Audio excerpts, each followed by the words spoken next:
It began as a dream, though it felt different, so vivid, so real. I was standing at the entrance of an endless corridor, its walls adorned with columns and sculptures of silver that gleamed faintly in the low light. The air was heavy with the scent of ancient dust, and each step I took echoed like a distant thunderclap. As I walked, I felt a strange pull and unspoken invitation to uncover the truth hidden within.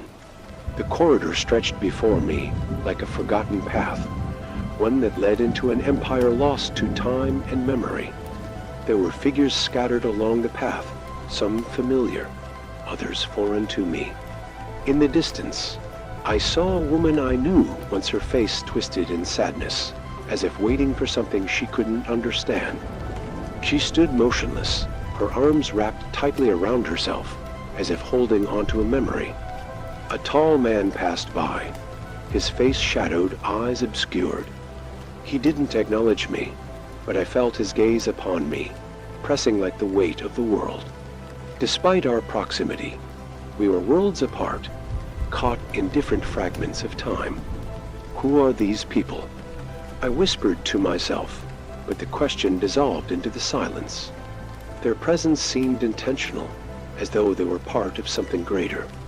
The sculptures around me were all strangely familiar, yet I couldn't place them. They seemed to tell a story, but their meaning eluded me. The silver glistened with an almost living quality, as if they were waiting for something or someone to awaken them. I couldn't help but feel that I was meant to interact with them, as if they were silently guiding me towards an unknown destiny. I continued walking, my steps slow and deliberate, though I didn't know where I was headed. The floor beneath my feet was smooth, yet there was an underlying texture that suggested something ancient was buried deep within it. As I moved forward, the statues seemed to shift subtly, their eyes following my every move. It was as if they were aware of my presence, observing me. A cold draft blew past, sending a shiver through my spine. The temperature was neither hot nor cold, but something in between, unnatural. As I rounded a corner, I found myself before a massive statue, its size almost suffocating. It was the statue of a man, his features carved with great detail, his eyes staring directly at me. His expression was stern, but there was something in his gaze that seemed to beckon me closer. I stood before it, hesitant, my heart racing. The air thickened, as if the statue was alive, watching me, waiting for something. I reached out, my fingers trembling as they brushed against the cold silver surface. The moment I touched it, the world around me shifted. The ground trembled, and I staggered back, my breath catching in my throat. The statues, once still, seemed to come to life, their eyes flickering with an unnatural light. A low hum vibrated through the air, reverberating deep within my chest. I felt a surge of energy, a pulse of time itself racing through my veins. The corridor seemed to stretch even further, as though the boundaries of reality were bending, unraveling. The figures moved, or perhaps it was I who was moving through them. Time, it seemed, was no longer linear. What is this place? I whispered again, but the answer was lost in the hum. The woman from before appeared in front of me, her eyes wide with realization. "This is the realm where time does not exist," she said, her voice strangely familiar, though I couldn't recall ever speaking to her. Her words hung in the air, heavy with meaning. "You must understand the secret of time, or you'll be lost here forever." She reached out to me, her hand cold against mine. Her touch felt like an echo of something long forgotten. I shook my head in confusion, unsure of what she meant. "The secret of time?" I echoed, but she did not respond. Instead, she pointed to the statue I had just touched, and I turned my gaze toward it once more. The silver gleamed in the dim light, casting an eerie glow across the corridor. The hum intensified, and I felt as though I was being pulled toward it. Despite the fear gnawing at me, I took a tentative step forward, my heart pounding in my chest.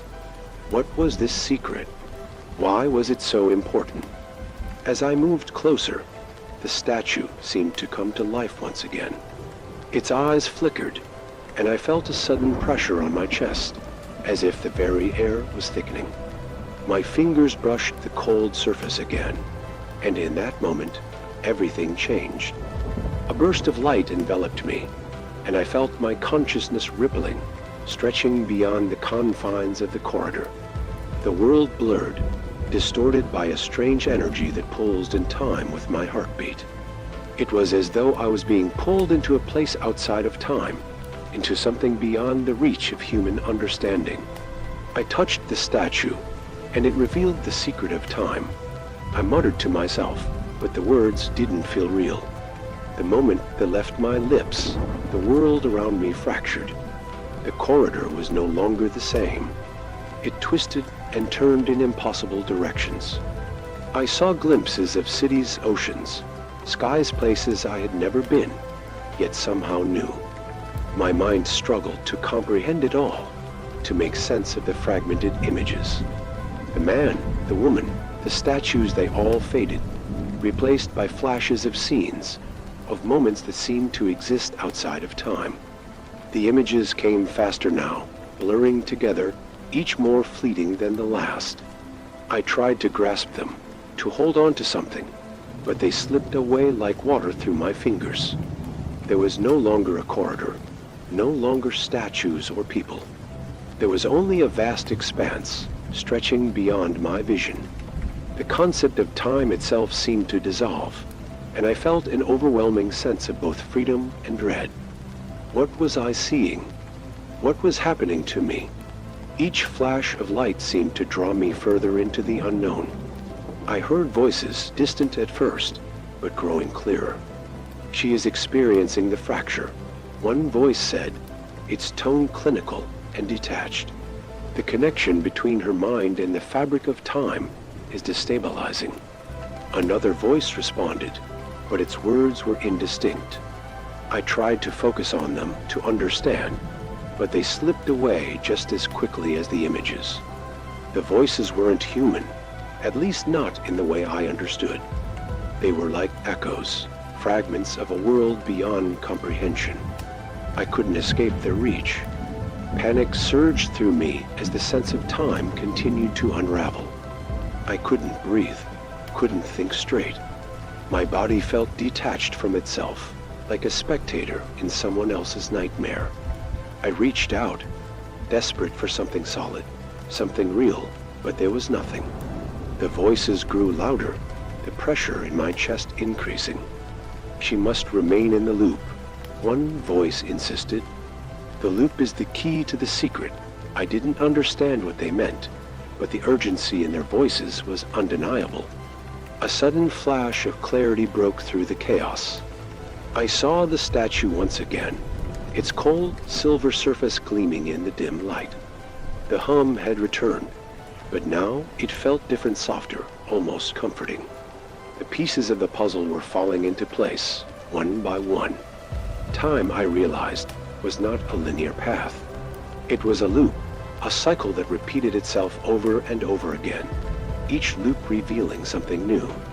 But to break free, to escape this endless cycle, I had to understand the secret of time. The pressure in my chest eased, and I was able to breathe again, though it was shallow, labored. The figures began to reappear, people, places, all woven into the fabric of time itself. I saw the woman again, her face softening with a knowing smile. "You've touched it," she whispered. "You've seen the truth." Her words were a balm, soothing the turmoil within me. For the first time, I felt as though I understood something, even if it was only a fraction of the whole. The loop, the statues, the figures, they were all part of a greater truth. The secret of time. I repeated, my voice barely a whisper. I didn't fully understand, but I knew one thing for certain. I had unlocked something profound, something that connected everything. The world, the people, the statues, they were all part of a greater cycle, a loop that existed outside the limits of human comprehension. And in that moment, I understood that to truly grasp time, I would have to step into it, to become part of the flow. But that, I knew, would be a journey that never truly ended. The world was still spinning, and yet I was no longer sure where I was. I looked around and found myself standing at the edge of a vast ocean, the dark waters stretching endlessly before me. The sky above was a swirl of deep purples and blues, as though time itself had bled into the atmosphere, creating a canvas of confusion and wonder.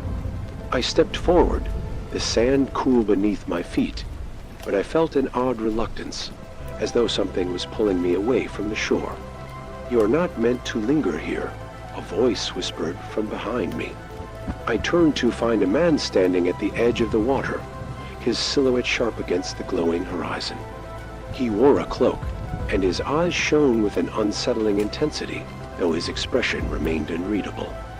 "You have touched the secret of time, but now you must follow the path it sets before you." His voice was calm, almost soothing, yet there was a gravity to it that made my heart race. "The path?" I asked, my voice hoarse. "What path?" The man didn't answer directly. Instead, he stepped into the waves, his cloak billowing as he disappeared into the horizon. My eyes widened as I followed his movement, but no trace of him remained. The ocean was now calm, serene, as though nothing had happened at all. I took a hesitant step forward, the weight of the moment pressing down on me. There was no going back. I had already crossed the threshold, and I had to move forward, whatever that meant. The world shifted again, and suddenly I was standing at the base of a great mountain. The landscape had changed so abruptly that I felt disoriented. The mountain loomed high above, its peaks disappearing into the clouds. The air here was thin, and the temperature had dropped. I could feel the cold biting at my skin, but the strange sense of urgency that had followed me was stronger now.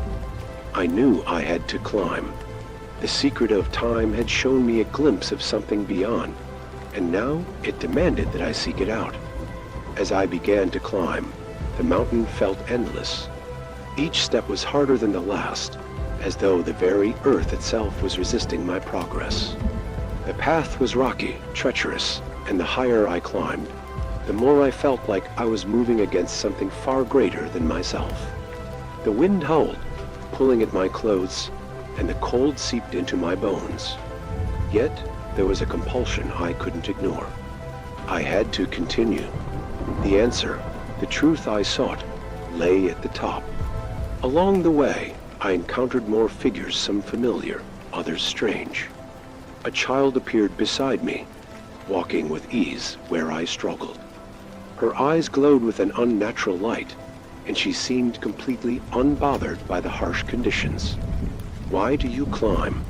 she asked, her voice soft but clear.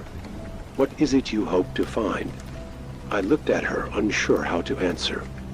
I need to understand the secret," I replied, though my words felt hollow. She smiled, but her expression was tinged with something I couldn't place. "The secret is not something you can simply grasp," she said, her voice echoing in the wind. "It is something you must become." I was about to ask her what she meant, but she was gone, as if the wind had carried her away. The cold seemed to deepen, but the weight in my chest was heavier now. I understood that I was no longer just walking through a dream. This was real as anything could be in a place where time didn't exist in the way I knew. I had become a part of the cycle. The mountain grew steeper, and the sky above grew darker, as though a storm was gathering on the horizon. Yet, despite the growing danger, I continued upward.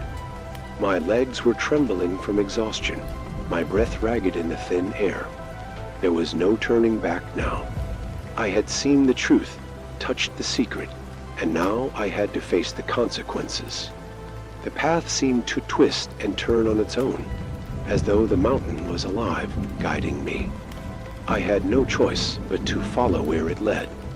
At the summit, I was met by a figure cloaked in shadows. They were tall, their features obscured by the darkness, but I could feel their presence. It was overwhelming, as if I were in the presence of something both ancient and powerful. The figure didn't speak, but their gaze was fixed upon me. I could feel their eyes penetrating into my soul, as though they were searching for something hidden deep within me. I knew that this was the final test. The figure was waiting for me to understand. "You've come far," the figure said at last, their voice a low rumble that seemed to reverberate through the ground beneath my feet. "But the truth is not something you can simply witness. It must be understood." They stepped forward, and the darkness around them seemed to intensify. "To understand time, you must first understand yourself. Only then can you unlock the secret." I stared at them, unable to comprehend their words. What did they mean? How could I understand something as vast as time itself? The figure extended a hand, and a vision appeared before me, a glimpse of my life, my past, and the choices I had made. It unfolded before me like a tapestry, each thread a moment in time, each decision leading to another. I saw myself at the crossroads of countless choices, each one altering the path before me. The vision shifted, and I saw myself standing at the edge of the corridor once again, touching the statue. This was the moment where it all began, but I saw something new, a subtle shift in the flow of time. "This is where you began," the figure said, their voice softer now. "But it is not where you end. You must learn to control the flow of time, to become one with it. Only then can you return." I didn't fully understand, but the weight of their words hung heavily in the air. Time was not just something to be understood, it was something to be mastered, to be wielded. It was a force that could shape not just the world around me, but my very existence. The realization was both empowering and terrifying. How do I control it? I asked, my voice trembling. The figure was silent for a moment before answering, their voice almost a whisper. "The key lies within you. You must accept the cycle, embrace it, and learn to move within it. Only then will you truly understand time." The vision shifted again, and I saw the corridor, the statues, the woman, the man, everything coming together in a single moment. It was all connected, part of the same flow, the same cycle. I could feel it deep inside me. The figure's hand fell away, and the vision dissipated, leaving me alone at the summit. The mountain, the sky, the storm, they were gone. I was back in the corridor, standing before the statue once again. The hum was louder now, more insistent. The truth had been revealed, but it was only the beginning. The secret of time was not something I could simply hold in my hands. It was something I had to live, to experience, to become part of. The path ahead was still uncertain, but I knew I had to continue. "The secret is within me," I whispered, the words feeling like a mantra. I didn't fully understand, but I knew I had to keep moving. The path ahead was mine to forge, and the only way forward was to embrace the unknown. The truth of time wasn't something to be grasped in a single moment. It was something that had to be lived, something that had to be understood from within. I had touched the statue, and it had revealed the first part of the secret, but there was much more to learn. As I stood there, the echoes of the storm fading into the distance, I realized that I was no longer just a traveler in a dream. I was part of something much greater. Time was no longer just a concept to me. It was a force, a living entity that I had begun to understand. And though I didn't know where the path would lead, I knew one thing for certain. I had crossed a threshold, and there was no turning back. The journey had only just begun. The air around me grew heavy, and I felt a strange pressure in my chest as I continued down the corridor. The walls seemed to pulse with a rhythmic, almost heartbeat-like vibration. I no longer questioned whether I was dreaming or awake. It didn't matter. I was here, and that was all that mattered. The The path I was on led me forward, no matter how many questions I had or how many doubts filled my mind.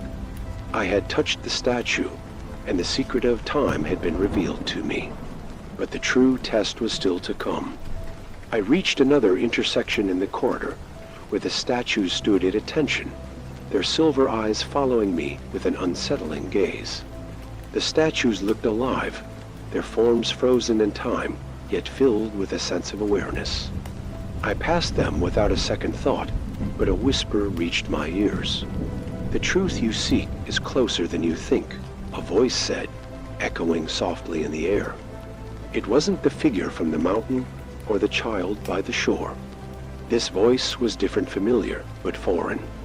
I turned, hoping to see the source of the voice, but the corridor remained empty. I paused, my heartbeat quickening. The voice wasn't speaking to me in the traditional sense. It was within me, echoing through my mind, as though my own thoughts had taken on a life of their own. "Closer than you think."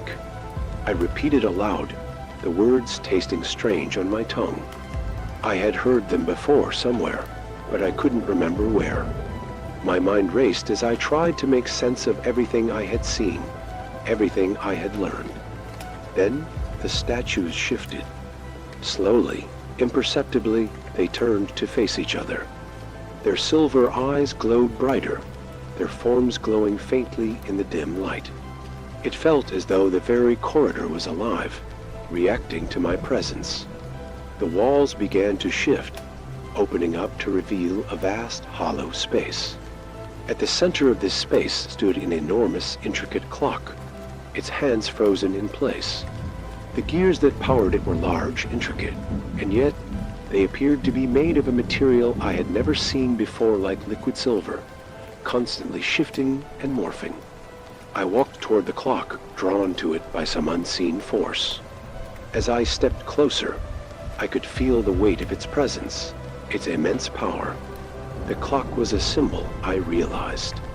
A symbol of time itself. Its frozen hands, its constantly shifting gears, it was a reflection of everything I had come to understand. Time wasn't static. It was alive, ever-changing, always in motion, yet never fully in control. It was a cycle, a loop that repeated over and over, and I was part of that cycle. I reached out to touch the clock, my fingers brushing against its cool surface. The moment my skin made contact, the world around me shifted again. The corridor, the statues, the clock, they all melted away, replaced by a vast open sky. Below me, I saw an endless ocean, the waves crashing violently against the shore. But the sky above was clear, the stars shining brighter than I had ever seen them before. I wasn't alone anymore. Figures were gathering around me, appearing from the void. They were the same as the ones I had seen before, the child, the man, the figure from the mountain. But there was something different about them now. They were no longer just shadows, but fully formed beings, their faces glowing with a strange light. They stood in a circle around me, their eyes fixed on mine. I could feel their gaze like a weight, pressing down on me. I opened my mouth to speak, but no words came out. Instead, the figures began to speak in unison. "You are ready," they said, their voices a harmonious blend of many yet one. "Ready?" I echoed, though I wasn't sure what I was ready for. The figures stepped forward, each one placing a hand upon my chest. The moment they made contact, a flood of memories rushed into me, memories not of my own, but of everything that had ever happened in the world of time. I saw the rise and fall of empires, the birth and death of stars, the endless cycle of life and death that governed the universe. It was overwhelming, and yet there was a sense of clarity within it. I understood now. Time wasn't a sequence of moments. It was a force that transcended all. "The secret of time is not to control it," one of the figures said. "It is to become it," the words echoed in my mind, and I felt the truth of them settle deep within me. Time wasn't something I could possess or manipulate. It was something I had to flow with, to understand its rhythms, to embrace its inevitability. Only then could I truly understand the cycle. The figures withdrew, leaving me alone once more in the vast sky, my body vibrating with the knowledge I had just received. I was no longer the same person. The clock reappeared before me, its hands now moving. The gears turned, each tick resonating in my very being. The sound of time itself echoed in the air, filling the space around me. I could feel the weight of it, the presence of every moment, every choice, every life that had ever existed. I understood now. Time was not a line, not a circle, but a web, and every thread connected me to everything that had ever been. I was a part of that web, and it was a part of me. But as the realization settled in, I felt a sense of urgency. I had come so far, and yet there was still something missing. I knew the truth, but I couldn't shake the feeling that I wasn't yet finished. There was something I still had to do, something I had to face before I could truly understand the secret. I turned, looking around the vast sky, and there, in the distance, I saw it a figure standing alone, bathed in the light of 1,000 stars. I knew this figure. It was me. I took a step toward the figure, my heart pounding. As I drew closer, I could feel the connection between us, the bond that tied us together. It was as though I had been searching for myself all along. The figure turned, and I saw my own face staring back at me. But this was not the me I knew. This was the me who had embraced time, who had become a part of it. The figure smiled, and for the first time I understood. "You've learned the truth," the figure said, its voice calm but powerful. "But the journey is never truly over. Time is not something that can be mastered. It is something that must be lived. You are part of the cycle, and the cycle will continue, with or without you. But now, you understand. You are no longer bound by its limitations. You are free to choose." I nodded, understanding at last. I was no longer a prisoner of time, no longer bound by the ticking of the clock. I was part of something greater, something eternal. And with that understanding, I knew that I could move forward, that I could shape my own path within the flow of time. The figure before me faded into the stars, and the world around me began to dissolve. But I was no longer afraid. I was at peace, knowing that the journey would never truly end. I touched the statue, and it revealed the secret of time. I whispered to myself as the last remnants of the dream faded away. The words were now a part of me, etched into my soul. I had become the secret. The journey was mine to continue, and I was no longer a mere traveler. I was one with time itself. As I opened my eyes, the world around me was still and silent. But I knew, deep within me, that everything had changed. The secret of time had been revealed, not in a single moment, but in the understanding that time was not something to be controlled, but something to be lived. And as I breathed in, the truth settled into my bones. Time was not a burden. It was a gift, and it was mine to embrace.